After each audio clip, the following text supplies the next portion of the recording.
In this video, we will be reviewing the solutions to the Chapter 4 test on quadratic functions and equations. So question 1 was just checking that you all remembered how to use the completing the square method. Here they wanted to know what you add to both sides to complete the square. So once you get the x squared plus 12x by itself, so I'm looking at this step here. Remember, you're supposed to take that middle number, the 12, and divide it by 2, and that gives you 6. So from there, to complete the square, you add 6 squared to both sides. And that is why it's called completing the square. So here we would add a 6 squared, and here we would add a 6 squared. And that's because x squared plus 12x plus 6 squared is a perfect square trinomial. So our answer here was 6 squared.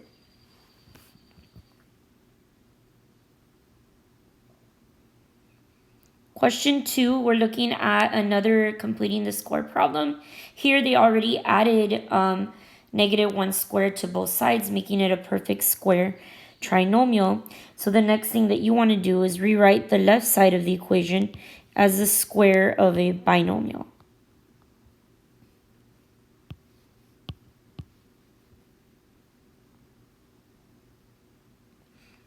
So on the left side, notice how they added -1 squared. So when you rewrite it as the square of a binomial, you set up your parentheses with x squared, and then that -1 goes next to x in the parentheses, so it becomes x minus 1 squared. So that would be this answer right here. Here we have another completing the square problem. Here it says to finish solving the problem, what are the solutions? So we're on this step right here where it says x plus 5 squared equals 36. In order to solve this, to get rid of the square, you square root it. So I'm going to square root both sides. And what happens there is the square and the square root cancel. And on this side, don't forget to put that positive or negative sign. The square root of 36 is 6. So from there, you could separate it into two problems. X plus 5 equals positive 6, and x plus 5 equals negative 6. And we could solve both of these for x. So for this one, I get 1.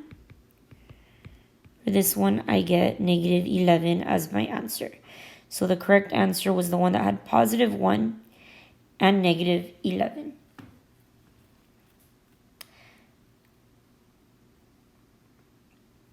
This next question wants us to find the discriminant using this formula, d equals b squared minus 4ac.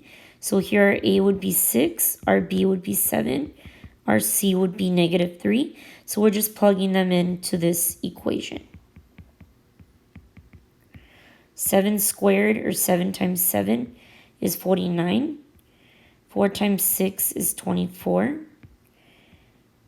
24 times -3 is -72. So we get 49 minus -72. Remember, anytime you have a double negative, it's going to change to addition. So we're really doing 49 plus 72, which is equal to 121 for our discriminant. On the next problem, it says we're solving a quadratic equation and we get -64 for the discriminant. Describe the number and type of solutions you'll have. Well, we had learned that if you have a positive discriminant,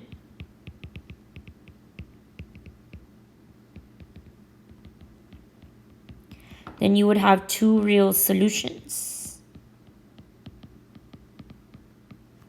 We learned that if you have a 0 discriminant, that you have one real solution. And if you have a negative discriminant, you have two imaginary solutions. So for this problem, the discriminant was a -64. So -64 would be a negative discriminant. So there's going to be two imaginary solutions.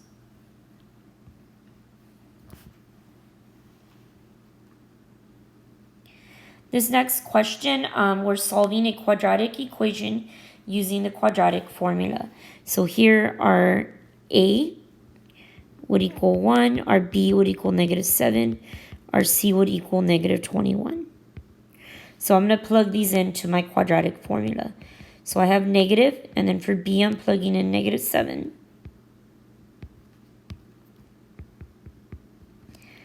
Plus or minus square root. I'm using this formula right here. So -7 squared minus 4. A is 1, and C is -21. On the denominator, I'm going to plug into A, where A is 1. So now I'm going to start making it smaller. Here, two negatives become positive. So it should be +7 plus or minus. Notice some of these had a -7, so I already know C and D are incorrect. I'm going to leave my square root empty for now, and on the denominator, 2 times 1 is 2. So I just need to simplify the part under the square root now, which is the -7 squared minus 4 times 1 times -21. -7 squared is -7 times -7, which is +49. 4 times 1 is 4. 4 times -21 is going to be -84. And then remember, if you have two negatives, it changes to addition. So if I add these together now, I get 133 for the part under the square root. And square root of 133 is not a whole number. It's not a perfect square root, so we would leave our answer like that. So this just means there's two possible answers. One would be plus, one would be minus. So the answer here would be A.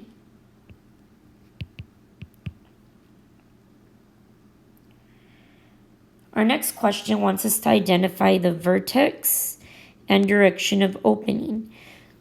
Remember, for the vertex, you use the formula -b over 2a. So my A is -4, my B is 16, my C is -11.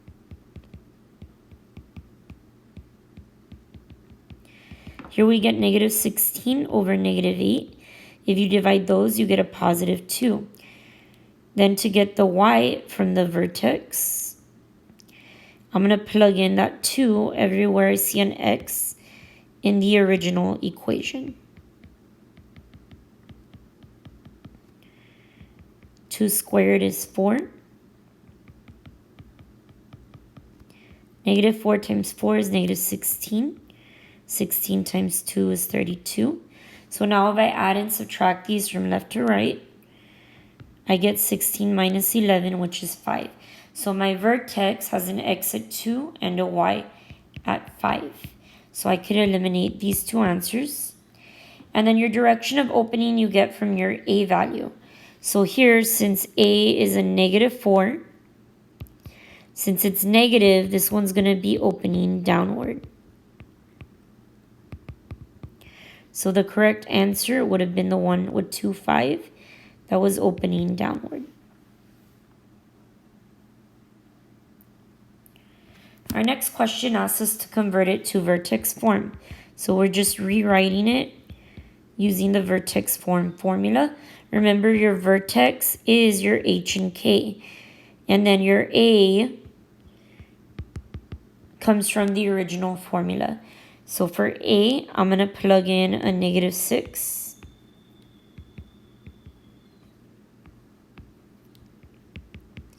For H, we're plugging in a -2. And for K, we're plugging in a -1. From there, I'm just going to simplify this. So I have y equals -6. Here, since we have two negatives, that's going to change to x plus 2 squared. And then plus -1 is the same as just subtracting 1. So it should have -6 times x plus 2 squared minus 1.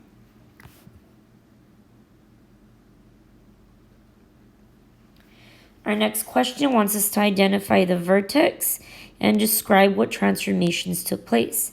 Well, for the vertex, you look at your H and K, and remember to change and keep. So here, that -1 would change to a +1, and we keep the +4. So I know it's going to only be the ones with 1, 4. Now, for transformations here, since there's a negative, that's a reflection. And remember, your reflections are always over the x-axis for quadratic functions. So here, this one says over the y, so I know that's wrong. So we already know this one's going to be the correct answer. Here in the equation, it also at a -1 in the parentheses. That's going to make it move right 1. And then the +4 at the end is going to make it move up 4.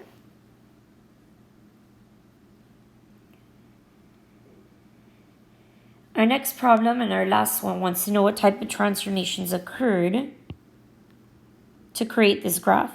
Well, if you were to start at 0, 0, because that's where the parent would begin at, we want to see how it moves to get to the new vertex. So you can see this one moves down 1, and then it moves left 2. So we know it's going to move down 1 and left 2.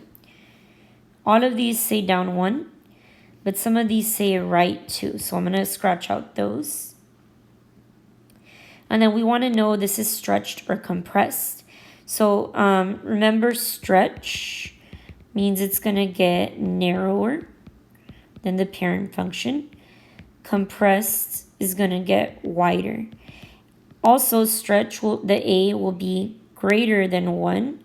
For compressed, your a will be less than 1. So to get the a, you want to see how much it moves the first time. So here, if you notice, initially to get to the vertex to the next point where it moves right 1, this one's actually going up 3. So our a is equal to 3. So that means this one was a stretch. It's going up faster than 1 unit the first time. So the correct answer here would be the one that says stretched, which would be answer choice C. You can use this video to review for your makeup test. If you failed or didn't take the original test, you can also use it to help you do KMAS in case you pass but want to get a higher grade.